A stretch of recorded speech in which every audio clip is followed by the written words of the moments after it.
My son was just turning 4 when I received the phone call from the genetics clinic at the hospital telling me that they had found a rare chromosome abnormality, called it inversion duplication of 8p.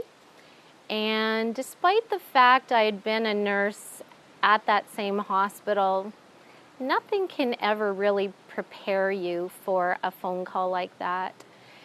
It took a while for it all to set in, and eventually I was able to come to a place of peace in understanding that physically he was better off than many.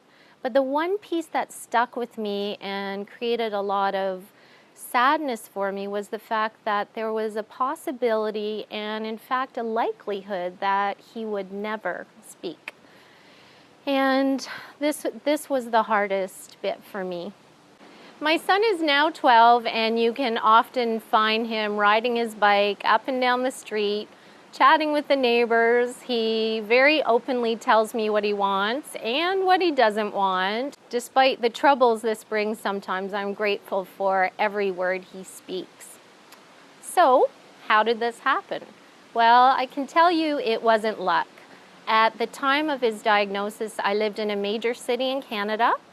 There seemed to be an abundance of resources that really came into our lives, and this included life-changing work of speech pathologists and music therapists and OT, physio, you name it. There was a whole team that worked together to make a difference in his life, and I also worked part-time, so I was able to attend his appointments and do a lot of research and take courses, and those gave me the tools to be able to step into my role as an advocate and teacher for him, because after all, I was spending much more time with him than anybody. The thing that really stayed with me through my research was understanding why children don't speak. And in truth, the experts don't really know why, and it really comes down to 3 hypotheses. And these are, firstly, children don't need to speak because simply someone is available to them and responds to even the smallest whimper or finger pointing. The second reason is that children don't understand the value of their words, and this happens when they may say something or ask something and there is no one there to respond to them, and in that regard their words really lose the purpose. The third reason, and I personally think is probably the strongest, is just simple fear. And this just makes sense when you realize that even a lot of grown adults have a fear around asking for what they want and desire in life. My refusal to lay down took me on a journey, and it wasn't long before the unexpected happened in my life. I found myself as a single mom living in a very different socioeconomic world. The resources that had been so abundant at one point were seeming to dry up. There was age limitations and a lot of waiting lists, and things really had changed for our world.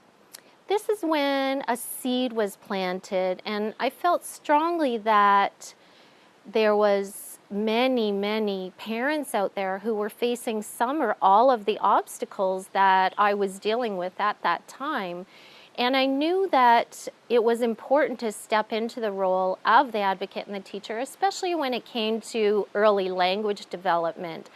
Because the earlier that you can step in to help your child, this is when the brain is rewiring and pathways are being set, and it becomes a really crucial moment to be able to make a difference.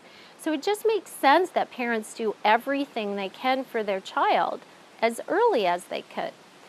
And this is how the Create to Speak series was born. I felt that parents needed tools to be able to use some early language development skills to be able to help their child. And so the books were developed with these thoughts in mind. I created the books with simple yet colorful artwork, so it wasn't too overstimulating. Each book is a unique song that you can scan the QR code on the back and you can watch and listen and learn this song. It was important to embed the sign language images into each page because it becomes tiresome and hard to remember when you start to cross-reference, yet you need to give your child a tool when they haven't yet found their voice. So that was the Create to Speak series in a basic form. But the real gem on the Create to Speak website is the Create tab, where you will find a toolbox with six simple steps that you can implement right away that can really help to draw out language from your child. You also find there 6 steps that will help take your tools and turn them into real power tools, and that will really change the whole parenting game. This is important. It really can make a difference. I invite and encourage you to check out the Create tab, watch the video.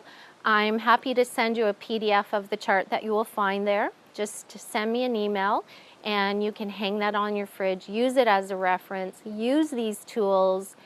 I truly believe that they can make a difference in your life and the life of your child.